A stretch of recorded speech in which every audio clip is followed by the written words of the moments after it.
Renan, o que você faria para melhorar realmente a economia? Eu vejo um Brasil muito assimétrico em regiões ricas, onde tem o agro, por exemplo, mas nessa mesma região também tem as pessoas muito pobres. No Nordeste, outra realidade. Minas Gerais, outra realidade.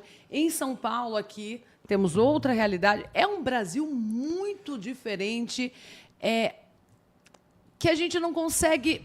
Quem é rico parece que cada vez fica mais rico e quem é pobre cada vez fica mais pobre. É verdade. Tem até uma música disso e é verdade, é uma pura verdade. É. O que você faria para a economia girar e quem é pobre ficar mais rico? Vamos lá, eu vou tentar ser bem rápido. O que eu vou fazer Nós vamos cortar muitos gastos. O orçamento do Brasil hoje é 6,5 trilhões.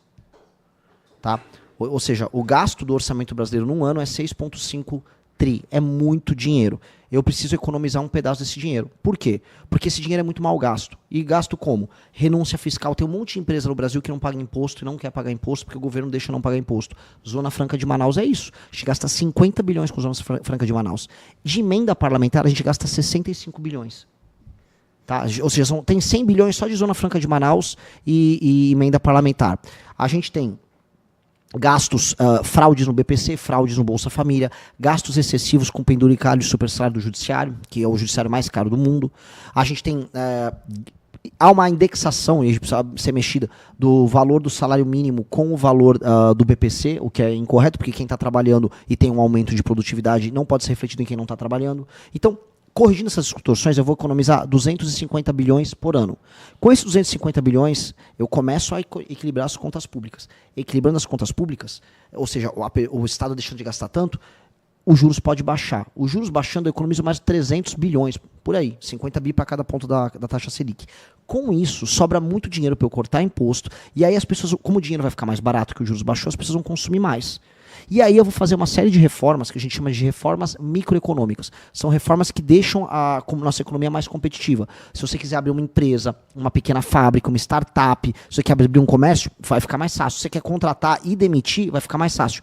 E aí a gente começa a competir novamente com Vietnã, com China e com outros países fazendo produtos e serviços de qualidade. Fazendo essas medidas todas, a gente começa a enriquecer. Aí você vai falar, desigualdade regional, Nordeste. Pois bem, o Nordeste tem condição de se desenvolver. O agro dá para chegar no Nordeste e gerar empregos no Nordeste. E eu vou fazer no Nordeste uma coisa que chama Zona Econômica Especial. Nós vamos pegar empresas que hoje estão na China produzindo para os Estados Unidos e para a Europa, produtos industrializados, e eu vou trazer empresas que façam isso, vou colocar no Nordeste sem pagar impostos, e elas vão só exportar, para não destruir o resto de produção que nós temos no Brasil. Exportar para o primeiro mundo, igual a China fez. Vamos trazer essas empresas e vamos começar a industrializar o Nordeste. Vamos levar data center para o Nordeste, fazer energia desenvolvida, isso lá. O Nordeste se desenvolve lá, o que acontece? O governo pode parar de investir tanto no Nordeste e voltar a investir aqui no Sul-Sudeste. Tá. Aqui a gente foi esquecido. Só para lembrar aqui, para todo mundo que está assistindo, nós, em São Paulo, pagamos boa parte da conta, mas o dinheiro não volta para cá. São Paulo, em alguma medida, é roubado pelo governo federal. Depois a reforma ficou mesmo. É roubado. E, como é roubado, nós temos que resolver de vez o Nordeste para voltar também a focar na nossa região. Tá. Tudo isso seria um Brasil ideal. Não, é um Brasil... lá... Um Brasil justo. Justo, vamos usar essa palavra. Você chega lá na presidência, pré-candidato, passa a ser presidente da República. Como enfrentar o Congresso daí para mudar tanta lei? Você já pensou nessa articulação, Renan? Sim. O Congresso Nacional, hoje ele é viciado, completamente viciado em emenda. Os deputados federais ligam apenas para emendas. Tá? E hoje... nós temos uma alternativa. Eu posso fiscalizar a emenda deles. Se qualquer um fiscalizar as emendas do orçamento secreto, metade do Congresso vai preso. E o Congresso sabe disso. Então o Congresso está morrendo de medo. Inclusive do Lula, que está começando, ele próprio Lula, malandro que é, ele começou a fiscalizar. Eu vou acabar com esse orçamento secreto dessa maneira. E o STF também tem que acabar com esse orçamento secreto. Que aí os deputados perdem essa autonomia em ser só ladrão e voltam a ter que conversar para votar os projetos, como tem que ser numa democracia. O Congresso brasileiro é um Congresso rebelde que gosta de roubar. Então a gente vai ter que botar o Congresso num cabresto. Assim como a gente vai ter que colocar o STF de volta na caixa dele. Eu vou topar compor, eu posso chamar pessoas de outros partidos para compor nosso governo, mas não para roubar e não para lotear, e sim para tocar projeto. Por exemplo, olha, eu vou fazer um Ministério da Cidade ser o Ministério da Desfavelização. Vai mudar de nome, Ministério da Desfavelização. Esse ministério, se algum partido quiser tocar com a gente a desfavelização, para tocar desfavelização, bem-vindo, não para roubar.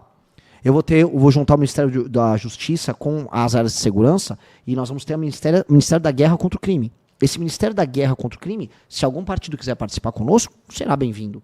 Então a gente vai compor, mas não compor na roubalheira. E, como recado para todos, eu não vou querer me reeleger. Eu quero ganhar a eleição para não me reeleger. Eu quero fazer essas medidas que eu falei para você, que mudam o Brasil, e vai mudar tanto o Brasil, que eu nem preciso estar lá outro mandato. Mas e o seu plano é para longa data. Para sempre. E aí eu vou torcer para eleger o Kim Kataguiri, por exemplo, meu deputado menino brilhante. Pessoas do seu partido isso, daí, isso, que mas têm a mesma mentalidade. Isso, eu não quero ficar preso ali dentro, nessa mentalidade de tipo, correr para se reeleger, porque aí todo mundo vira só populista.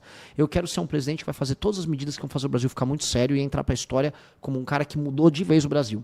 Tá. E se essas medidas passarem, o Brasil vai ser um país sério, rico e poderoso. Renan, você cria um movimento lá, um maior movimento contra a Dilma, que causou daí o impeachment da Dilma. Você não é Lula. Com certeza você não é esquerda. Não sou. Você não é direita, porque não gosta do Bolsonaro não, também. eu sou direita, sim. Mas não é o bolsonarismo. Não sim, tem o bolsonarismo na veia de jeito nenhum. Sim, eu posso dizer, você acabou de falar que é direita, mas você não fica ali no centrão? Não, centrão é uma coisa muito clara. Centrão é o político que não tem opinião e ele está na política para ganhar dinheiro. Essa é a definição do centrão. E ele vai estar com o Lula ou vai estar com o Bolsonaro. Na verdade, a diferença minha pro Centrão é o seguinte: se tem um governo do Lula, o Centrão tá dentro. Se tem um governo do Bolsonaro, o Centrão tá dentro. Qual a minha diferença? É que se tem um governo do Lula, eu tô fora, eu sou oposição. Se tem um governo do Bolsonaro, eu tô fora, eu sou oposição. Por quê? Porque são dois corruptos. Eu sou de um tempo em que as pessoas, quando viam um político corrupto, elas reclamavam. Hoje eu tô vendo um tempo em que o Lula, o filho dele tá envolvido no escândalo de corrupção, o irmão dele tá envolvido no escândalo de corrupção, e os eleitores dele aplaudem. Agora, quando vai um Bolsonaro pro poder, as pessoas aplaudem se ele tá envolvido em escândalo de corrupção. Eu sou contra os dois. Agora, eu sou de direita. Eu defendo que a polícia possa prender e matar os vagabundos que roubam a gente nas ruas diariamente. Eu defendo que os valores dos brasileiros precisam ser respeitados. Eu defendo que o Brasil ele se proteja e seja um país forte para não ser humilhado por nenhuma nação perante o mundo. Isso me coloca dentro do campo da direita. Se assim, qualquer pesquisa, qualquer professor for estudar, não, eles são de direita. Agora, no Brasil, as pessoas acham que ser de direita é gostar do Bolsonaro. Aí as pessoas têm que estudar. Você votou no Bolsonaro na época? Eu votei uma vez no Bolsonaro no segundo turno em 2018. Tá. O que te fez desencantar do Bolsonaro? Quando eu vi que ele era corrupto. Quando eu soube que o filho dele, o Flávio Bolsonaro, fazia um crime chamado peculato, que era o escândalo da rachadinha, aquilo vazou e em vez dele... Eu falei, não, o Bolsonaro me parece um cara honesto. Eu acho que o Bolsonaro vai fazer o seguinte, ele vai falar pro filho se entregar e ele vai continuar o governo dele. Não, ele não fez isso. Na verdade, o Bolsonaro pegou e entregou pro STF toda a Operação Lava Jato, fez o Lula ser solto para fazer um acordo para salvar o filho dele, Flávio. Tanto que o filho dele, Flávio, foi salvo por uma liminar do Dias Toffoli e de uma liminar do Gilmar Mendes. E aí o escândalo da rachadinha não andou. Aí ele salvou o filho dele, mas entregou a Lava Jato. Ao fazer isso, o Lula foi solto, todos os corruptos que foram presos na Operação Lava Jato foram soltos e o Lula se reelegeu. Eu não consigo achar isso sério, nem certo. E se as pessoas acham isso certo, elas estão erradas. Então, eu não vou, vamos dizer, se a maioria na direita quer cometer o erro de seguir o Flávio Bolsonaro ou o Jair, eu não vou seguir o erro deles. Eu não tenho compromisso com o erro. E as pessoas, eu quero convencer as pessoas de que elas estão erradas a mudar. Política sobre isso. Eu tenho que convencer a pessoa do erro. As pessoas não podem ficar encantadas com o erro para sempre. O Flávio Bolsonaro é corrupto. O que eu posso fazer? Eu tenho que apoiar ladrão? Então, você não é de direita, você apoia um ladrão. Poxa, não, eu não vou aceitar um ladrão. Não posso aceitar um corrupto. Daqui a pouco eu quero falar mais sobre escândalos do INSS, também o Banco Master. Aliás, hoje teve prisão, que você já está sabendo com certeza. Sim. Mas o que está me chamando a atenção é o seu engajamento em rede social, aqui pelo YouTube, mas nós estamos em outras plataformas virtuais, né? Instagram, TikTok, Facebook, mas no YouTube, aqui o bate-papo tá demais, a galera apoiando você, muita gente chegando. Para quem está chegando, estou entrevistando o Renan Santos, ele que é pré-candidato à presidência da República. Esse engajamento, como que você conquistou isso? Indo para a rede social, como você tem feito esse trabalho? Porque muita gente comentando aqui, somos a verdadeira direita, o Lucas mandou também um comentário aqui, a Pretinha, somos a suprema direita, o Ronald, esse homem é um perigo, cuidado com essa conversa, Paula. É lógico que tem muita gente que critica você também. Poxa, mas você vê que... Olha a reação de uma pessoa que é bolsonarista. essa pessoa que falou, cuidado com essa conversa. Aham. Ele não tem argumentos para me rebater. Então o que ele fala é o seguinte, cuidado com a verdade. Não ouça ele, fique surda, fique na ilusão. Essa pessoa, no fundo, ela tá com medo do que eu tô falando. Porque a verdade dói. A verdade dói. E eu volto a falar para essa pessoa, prove então para as outras pessoas que o senhor Flávio Bolsonaro não cometeu os crimes que ele cometeu. Até porque o Queiroz, que era o principal funcionário do gabinete dele, admitiu que inclusive usava o dinheiro roubado do gabinete para pagar escola e pagar contas da família do Flávio Bolsonaro. Veja, são os membros do gabinete dele que falaram, não sou eu que falou. É o COAF que demonstrou que eles sacavam o dinheiro do gabinete. Não sou eu. Tem prova. Tem prova, as provas são abundantes. Então a pessoa quer ficar na mentira. Poxa, sabe, errar é humano, todo mundo erra, mas persistir no erro é demoníaco. Que exemplo essa pessoa vai dar pro filho dela? Quando o filho dela fala, mãe, o que é certo? É roubar ou não roubar? E a mãe, não, olha só, você não roube, mas se você for de direita, você pode roubar. É isso que essa pessoa está dando de exemplo. Se você for um político de direita, você pode roubar. Poxa, é isso ser conservador? É isso defender a família? E a galera vai falando aqui, a verdade dói, jovem, tire seu título de eleitor para pensar no futuro, a galera apoiando também, muito apoio. Como você vem conquistando esse apoio com tão pouco tempo de partido formado, mas com um movimento grande, que já vem há muitos anos? É uma boa pergunta, tá? Nem eu sei. Mas a verdade, assim, eu suspeito. A verdade, ela incomoda, mas ela arrebata também. A verdade, quando ela bate no coração de uma pessoa que está aberta a ouvir, ela conquista. E as pessoas veem sinceridade no que eu falo. Eu vim aqui, eu estou falando coisas que eu posso perder votos. Tem, às vezes, também uma pessoa de direita que gosta do Bolsonaro e fala, pô, mas esse cara aí não gosta. Você é radical, isso eu já vi. Você fala o que tem que falar. Isso. Sem papas na língua. É radical no sentido de ir à raiz do problema. É corajoso. Isso. Eu sou conciliador, só que eu não vou mentir. Então eu vou ser honesto com você, mesmo que isso me custe algo. E eu acho que ao falar dessa maneira, eu acho que isso chega no coração das pessoas. As pessoas falam, tá aí, eu vou ver esse cara. Porque esse cara está disposto a perder naquilo que ele acredita. Uma dica que eu dou para todo mundo é, todo político que fala o que você gosta de ouvir, e cuja palavra soa como música para o teu ouvido, você tem que desconfiar. Principalmente em época de eleição. Sempre. Dona Maria, sim. Isso. Eu vou te ajudar, eu vou construir um hospital, eu vou regularizar isso.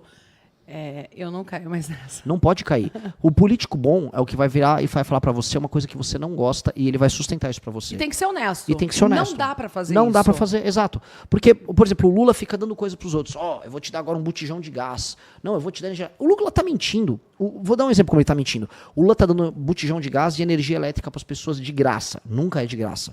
Ele dá isso com uma mão. Mas com a outra mão, ele agora aumentou o imposto sobre produto eletrônico. Então, se a pessoa for comprar um celular, ela vai pagar mais imposto, e é o imposto que está sustentando no fim do dia o botijão de gás que ele está dando.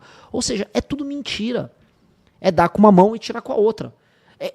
Eu não vou virar para a pessoa e falar, eu vou te dar um botijão de gás. Eu vou falar, eu não vou te dar um botijão de gás. Eu vou fazer você ganhar dinheiro para você não precisar receber um botijão de gás. É um absurdo, em pleno século XXI, a gente está falando de dar botijão de gás para os outros. O mundo está falando de inteligência artificial, automação. Os países grandes estão indo para a Lua. Os Estados Unidos vão para Marte com a SpaceX e a gente está falando em dar botijão de gás. Pô, é uma vergonha. Bolsa Família, você acredita que o povo ficou acomodado? Olha só, eu acredito que o povo ele começou a achar que isso é um direito e elas se adaptaram a esse direito de modo a vida deles ser, vamos dizer, um misto de fazer um bico e ganhar um Bolsa Família, ter um parente que recebe um empreguinho numa prefeitura. Ter mais um filho. Às vezes, exato, isso acontece, acontece. No Maranhão isso acontece muito, eu vou lá pro Maranhão, eu vi isso no Rio Grande do Norte. E não é que assim que as pessoas vão tendo filhos para receber, mas teve um, soma aqui, soma com a aposentadoria da avó, mora todo mundo junto. Ou seja, o Bolsa Família e o assistencialismo criaram, vamos dizer, nas pessoas um estilo de vida em que, sei lá, 70% dos recursos vem de algum auxílio do governo, 30% vem do trabalho. Qual o problema desse modelo? Que alguém está pagando isso. E sabe quem está pagando? O motoboy que está fazendo entrega, o entregador, o motorista de Uber. Alguém está ralando para outra pessoa ganhar um benefício. E esse outro alguém, na maior parte dos casos, sabe o que é? É pobre. Tem um pobre trabalhando para outro pobre trabalhar menos. Isto, para mim, é errado. E é mexer na ferida, Renata. Lógico, eu vou perder voto falando isso. Eu vou perder voto. Você vai mexer numa ferida muito grande. Sim. Só que o que eu digo? Olha, se você é um homem e uma mulher jovem, saudável, que está recebendo o Bolsa Família, o que eu vou fazer é o seguinte, quando você for no CRAS para pegar o seu cartãozinho e receber o Bolsa Família, eu vou te convidar para uma frente de trabalho. todos os municípios que têm concentração de pessoas no Bolsa Família, nós vamos montar frente de trabalho. Você vai ganhar até um pouco a mais, só que você vai fazer coisas. Vamos fazer frente de trabalho em infraestrutura, alguns de limpeza. Trabalha. Ocupa a tua mente, sai de casa, participe de um trabalho com outras pessoas. Isso é uma coisa boa, vai te fazer bem para sua cabeça e para sua autoestima. E nós vamos fazer frentes de trabalho. Quem fez isso? Franklin Roosevelt, presidente dos Estados Unidos, nos anos 30, chegou a ter 3 milhões de jovens trabalhando nesse modelo. Vamos fazer isso, vamos trazer uma energia de construir, não uma energia de dar. A educação realmente muda, transforma Sim. o ambiente, transforma o ser humano, isso sem dúvida alguma. Eu sou a favor disso, ao invés de dar Bolsa Família, o gás, a energia elétrica, realmente ensinar essa pessoa, dar a educação para essa pessoa ter dignidade.